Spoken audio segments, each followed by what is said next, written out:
¿Qué es para usted una buena noche de sueño? Probablemente una habitación tranquila y oscura, un colchón ortopédico cómodo, sábanas limpias y 8 horas de sueño reparador ininterrumpido. Gastamos fortunas en aparatos para dormir, colchones inteligentes y cortinas opacas, convirtiendo el sueño en una ciencia y un culto a la comodidad personal. Pero ¿qué pasaría si os dijera que nuestros antepasados en la Edad Media, al no tener ninguna de estas cosas, dormían de forma mucho más inteligente y eficiente? Imagínese una noche helada en la Inglaterra medieval. Una ventisca aúlla detrás de las delgadas paredes de una pequeña choza y la temperatura desciende por debajo del punto de congelación. No tienes calefacción central, ni edredón, ni siquiera una cama en condiciones. ¿Cómo es posible que en estas condiciones no solo no te quedes dormido, sino que sobrevivas hasta la mañana? La respuesta está en una serie de prácticas ingeniosas, a veces impactantes y, en nuestra opinión, absolutamente locas, que transforman el sueño del descanso pasivo en una estrategia activa de supervivencia. El sueño medieval no es un acto individual, sino un ritual colectivo. No se trata de un maratón continuo de 8 horas, sino de un proceso bifásico complejo. No es un escape de la realidad, sino una inmersión en un mundo donde los sueños son tan importantes como las apariencias. La gente dormía acurrucada con sus ropas, abrazados a los animales, respirando el humo y los olores de los demás. Construyeron camas como sunduks para dormir como capullos y calentaban sus camas con piedras calientes. Esta no es una historia sobre el primitivismo, sino sobre la increíble adaptabilidad del cuerpo y la psique humanos. Es la historia de cómo nuestros antepasados sin tecnología convirtieron sus cuerpos, sus hogares e incluso sus sueños en herramientas para combatir el frío. Y, por extraño que parezca, muchos de sus hábitos salvajes están ahora confirmados por la ciencia del sueño y la psicología modernas. Quédate con nosotros hasta el final y aprenderás por qué dormir 2 veces por noche es natural.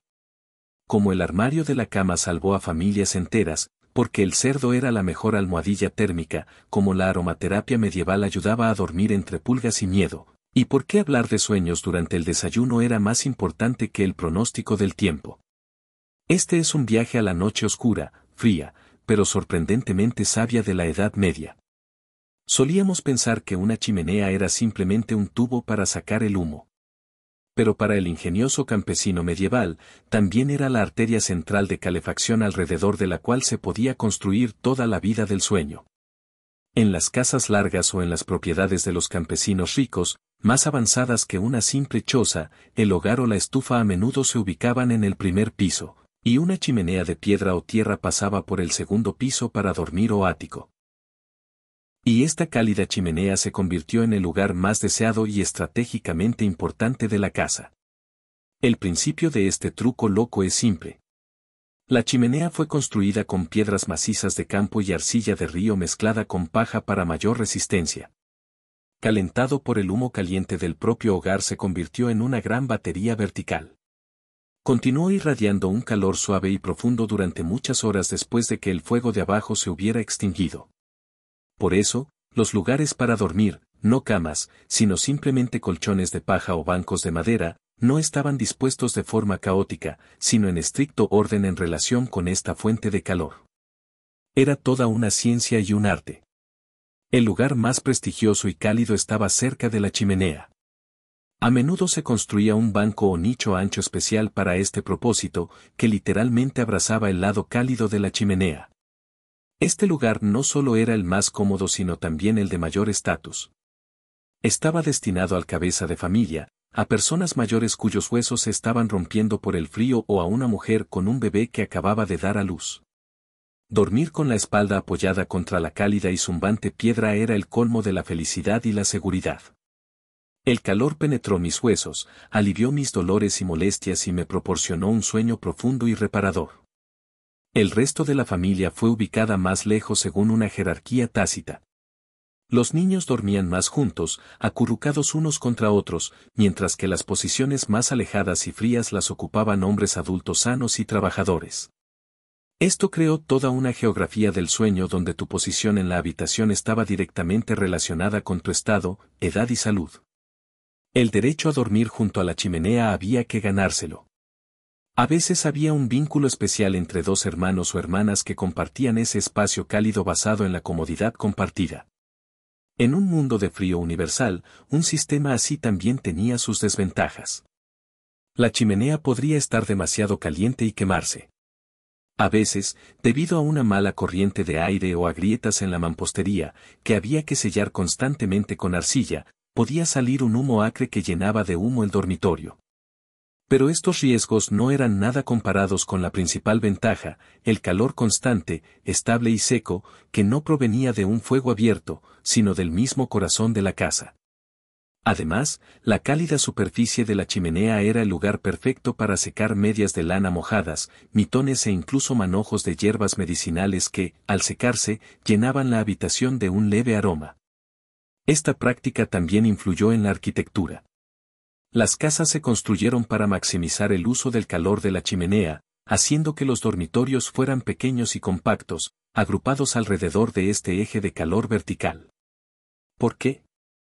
Es más inteligente. Gastamos enormes cantidades de dinero en sistemas de calefacción complejos con radiadores y tuberías. Nuestros antepasados crearon un sistema de calefacción central simple pero ingenioso donde el único radiador era la propia chimenea. Aprovecharon el calor residual que en nuestros hogares simplemente se escapa a la atmósfera. Fue un ejemplo de máxima eficiencia energética nacido de la necesidad y de un profundo conocimiento de la física del calor. Pero el calor podía venir no solo de arriba, de la tubería, sino también de abajo, del propio suelo, que no era solo un suelo, sino un bioreactor viviente. Esta es quizás una de las ideas más impactantes y locas que rompe todas nuestras ideas sobre la higiene, pero también es el pináculo de la ingeniería biológica. Sabemos que el suelo de la choza estaba cubierto de paja, pero no era solo ropa de cama. En algunas regiones, los agricultores convirtieron el suelo de sus casas en un auténtico pozo de compost o, en términos modernos, en un bioreactor calentado. Esta tecnología, conocida como estratificación profunda, consistía en lo siguiente: el suelo de la zona de estar de la casa donde dormía la gente fue profundizado deliberadamente. En otoño se cubrió con materiales orgánicos en capas según una receta especial. Una capa de paja seca o para drenaje. Luego una capa de material verde. Estiércol fresco de los animales conservados en el establo adyacente. Residuos de cocina. Hojas caídas. Luego otra capa de material marrón. Paja seca. Helechos. Este pastel de capas no se retiraba durante todo el invierno, sino que solo se apilaba paja fresca encima para mantenerlo relativamente limpio. En las profundidades de este espeso y húmedo cojín se iniciaron procesos activos de descomposición microbiana, combustión aeróbica o fermentación. Este proceso, como sabe cualquier jardinero que hace camas calientes, genera una enorme cantidad de calor. El suelo de la cabaña literalmente comenzó a arder desde dentro, calentando la habitación desde abajo. Era un horno viviente que respiraba bajo mis pies. La temperatura en el interior de dicha capa de fermentación podía alcanzar los 340 grados centígrados. Este calor subía hacia arriba, creando un calentamiento constante y uniforme de toda la vivienda. Se trataba de un ingenioso sistema de calefacción por suelo radiante alimentado con residuos orgánicos. La gente dormía en ese mismo suelo, sobre una gruesa capa de paja fresca que los aislaba de la parte más húmeda y sucia, pero dejaba entrar un calor precioso. Durmieron sobre una almohadilla térmica viva, respirable y cálida que ellos mismos habían creado. Por supuesto, el precio de tal calidez era alto. El olor en la cabaña era inimaginable. Una mezcla picante de materia orgánica rancia, amoníaco y tierra húmeda. Era un caldo de cultivo ideal no solo para bacterias beneficiosas, sino también para pulgas, garrapatas y otros parásitos. La higiene se sacrificó por el calor.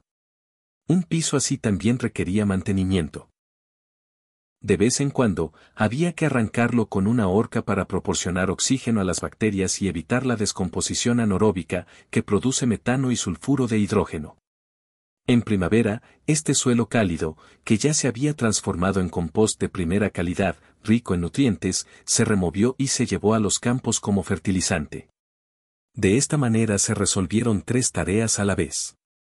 Eliminación de residuos, calefacción del hogar y fertilización del suelo para futuros cultivos. Era un ecosistema cerrado y libre de residuos. ¿Por qué? Es más inteligente. Luchamos con los residuos orgánicos, tirándolos a vertederos y contaminando el medio ambiente. Nuestros antepasados convirtieron los desechos en un recurso valioso. Crearon la tecnología que hoy sustenta la bioenergía y la permacultura. Se dieron cuenta intuitivamente de que la descomposición no es el final, sino el comienzo de un nuevo ciclo capaz de producir no solo fertilidad, sino también calor vital. Una noche en una cama medieval era una batalla no solo contra el frío, sino también contra enemigos invisibles. Pulgas, piojos, chinches y ácaros que pululaban en los colchones de paja y en las ropas de lana. Estos parásitos no solo causaban un picor insoportable y perturbaban el sueño, sino que también transmitían enfermedades mortales como el tifus. Para sobrevivir, los campesinos necesitaban un método radical de desinfección y lo encontraron. Era el baño de humo. La impactante práctica de fumigar la casa antes de acostarse. Convertir la casa en un ahumadero para expulsar el mal. Una vez cada pocos días o una vez a la semana antes de irse a dormir, se realizaba un ritual de fumar en la cabaña. Fue un acto sagrado. Todas las grietas en el orificio de salida del humo estaban tapadas herméticamente con trapos viejos. En el hogar no hacían un fuego cualquiera, sino un fuego humeante hecho con maderas y plantas específicas. Lo más frecuente es utilizar para este fin ramas crudas de aliso, ramas de enebro, ajenjo amargo o serrín. El jefe de familia podía susurrar encantamientos, pidiendo al humo que limpiara la casa, no solo de criaturas rastreras, sino también del mal de ojo y de las enfermedades susurradas. La cabaña se llenó rápidamente de un humo espeso, acre y asfixiante. La familia salía al exterior, incluso con un frío glacial, se abrigaban bien con sus capas y observaban cómo su casa parecía exhalar maldad. El humo penetraba en cada grieta, en cada pliegue de la ropa y en el colchón de paja. Sus propiedades antisépticas e insecticidas eran bien conocidas. Las resinas y fenoles del humo mataron a la mayoría de los parásitos y sus larvas que no pudieron soportar tal ataque químico. Después de un rato, cuando terminó el baño de humo, se abrió la puerta. La habitación estaba ventilada del humo más denso, pero su olor y partículas finas permanecieron en el aire y en todas las superficies. Fue en esa atmósfera desinfectada y llena de humo que la familia se fue a dormir. Dormir en un ambiente así era peculiar. El aire era pesado y olía a cenizas y hierbas amargas. Por la mañana, la gente se despertó con dolor de garganta y ojos llorosos. Sus cabellos y ropas estaban empapados con el olor a humo. Literalmente los fumaron. Este olor se convirtió en su segunda piel, una especie de repelente que ahuyentaba a los parásitos incluso fuera de la casa. Pero este procedimiento les proporcionó varias horas de sueño tranquilo y placentero sin picaduras de insectos. Además, se creía que ese humo no solo mataba a los parásitos sino que también expulsaba el espíritu de la enfermedad y otros males de la casa. Era un procedimiento tanto higiénico como ritual que limpiaba el espacio a nivel físico y espiritual. ¿Por qué? Es más inteligente. Utilizamos insecticidas químicos agresivos que nos envenenan a nosotros y al medio ambiente. El baño de humo medieval es un ejemplo del uso de poderosos antisépticos naturales. Los campesinos, sin saber química, entendieron que el humo de ciertas plantas tenía un efecto desinfectante. Utilizan el mismo método para conservar los alimentos, ahumar la carne y para preservar su propia salud. Fue un enfoque de desinfección brutal, desagradable, pero holístico y respetuoso con el medio ambiente. Solíamos pensar que teníamos que comer antes de irnos a la cama para poder dormir profundamente. Pero como cada porción de comida contaba, especialmente a fines del invierno, algunas comunidades practicaban una cosa totalmente contraria a la intuición y loca llamada sueño por hambre o asistencia alimentaria. Fue una estrategia arriesgada pero lógica para ahorrar energía, que ha sobrevivido en los ecos del folclore y en los registros de las órdenes monásticas que vivían a un nivel de subsistencia. En lugar de una cena rica en carbohidratos, la familia comió una comida muy modesta, casi simbólica, mucho antes de acostarse. A menudo, se trataba simplemente de agua tibia con una decocción de hierbas que, según se creía, calmaban el estómago y calmaban el hambre, como el brezo o el ajenjo amargo. A veces un pequeño trozo de pan duro. Se fueron a la cama con el estómago medio vacío, una decisión colectiva consciente tomada por el jefe de familia que controlaba los menguantes suministros. A primera vista parece una locura. Un hombre hambriento duerme inquieto. Pero había un sutil cálculo fisiológico detrás de esta práctica. El proceso de digestión de los alimentos en sí requiere un enorme gasto de energía por parte del cuerpo, provocando un flujo de sangre hacia el estómago y elevando la temperatura interna. Al negarse a cenar tarde, el campesino ahorraba las calorías metabólicas que su cuerpo podía utilizar para calentarse durante la noche. Fue como apagar las luces adicionales de una casa para salvar la llama principal. Además, la ligera sensación de hambre cambió el carácter del sueño. Se volvió más superficial, más parecido a un sueño, más intermitente. En tal estado, un hombre era más sensible al peligro. Podía despertarse con el más leve crujido, con el crujido de una rama afuera o con el llanto de un niño. En un mundo lleno de amenazas, esta mayor vigilancia fue una ventaja. Un sueño profundo y bien alimentado era un lujo inaceptable, casi una indefensión. También hubo un aspecto psicológico. El sueño de hambre era una forma de cesar, una privación voluntaria que fortalecía el espíritu. Enseñó paciencia, autocontrol y humildad frente a las circunstancias.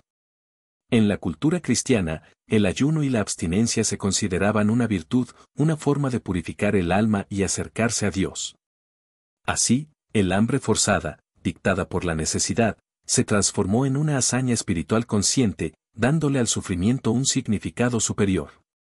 No fue solo una cuestión de supervivencia, sino una prueba de fe.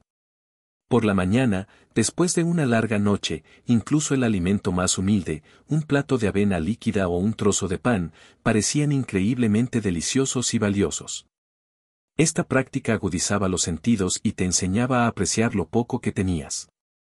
El hambre hizo que la comida tuviera un sabor divino. ¿Por qué, ser más inteligente? Nuestra sociedad está sufriendo una epidemia de sobrealimentación. Comemos por la noche, sobrecargando nuestro sistema digestivo, lo que nos lleva a dormir mal y a aumentar de peso. La práctica de dormir en ayunas es un ejemplo extremo de lo que ahora se llama ayuno intermitente. Nuestros antepasados entendieron intuitivamente que los periodos de abstinencia de alimentos podían ser beneficiosos para el cuerpo, permitiéndole descansar, limpiarse y pasar al modo de ahorro de energía. Convirtieron la falta de comida de una maldición a una herramienta para la supervivencia y el crecimiento espiritual. Ya hemos hablado del sueño colectivo, pero la práctica de la piel común llevó esta idea a su límite lógico y más extremo. No hablamos solo de dormir bajo una misma manta, sino del uso de un gigantesco saco de dormir o manta cosido a partir de docenas de trozos de tela o pieles, común para toda la familia o incluso para varias familias. No era solo un refugio sino un artefacto viviente que respiraba, un símbolo de unidad frente a la muerte fría. Imagínate una tela enorme y pesada cosida con pieles de vaca, oveja o incluso lobo, si pudieras conseguirlas. Su creación fue obra de toda la comunidad. Los hombres vistieron las pieles. Las mujeres pasaron semanas cosiéndolos con venas fuertes. Esta manta era tan grande que podía cubrir a todos los habitantes de la cabaña, que dormían en la cama de paja común. Por la tarde, todo el grupo, desde los niños hasta los ancianos, se metía bajo esta cubierta común, y los bordes de la misma se cerraban cuidadosamente para formar una especie de agujero hermético. Dormir bajo una piel común fue una experiencia muy especial. Borró por completo los límites de la individualidad. No eras una persona separada, sino una célula de un único organismo cálido y respirante. El movimiento de una persona se transmitía inmediatamente a todas las demás. Si alguien se daba la vuelta, toda la piel se ponía en movimiento. Era una regla no escrita. Congelar y no mover para no dejar escapar el preciado calor. Se requirió de una sincronización y tolerancia increíbles. La gente aprendió a dormir quieta y a respirar al unísono. Cualquier tipo de egoísmo era imposible. Tu calor pertenecía a todos, y el calor de todos te pertenecía a ti. fue el acto máximo de colectivismo. Este sistema era increíblemente eficiente en términos de retención de calor. La pérdida de calor fue mínima. Bajo la piel se creó un microclima único, húmedo y cálido, calentado por una docena de cuerpos humanos. Esta práctica también tuvo profundas consecuencias sociales y psicológicas. Creó una sensación de absoluta unidad y seguridad. Todos eran iguales bajo la piel, el anciano y el niño, el hombre y la mujer. Pero también privó hasta el último grano de espacio personal. En esta cálida oscuridad compartida, donde los cuerpos estaban fuertemente apretados unos contra otros, se formaron todo tipo de vínculos. Amistad, enemistad, atracción, todo se intensificó hasta el extremo. Para dos personas cercanas que yacían una al lado de la otra, era una oportunidad de máxima intimidad, de un intercambio silencioso de calidez y apoyo que solo ellos dos podían comprender.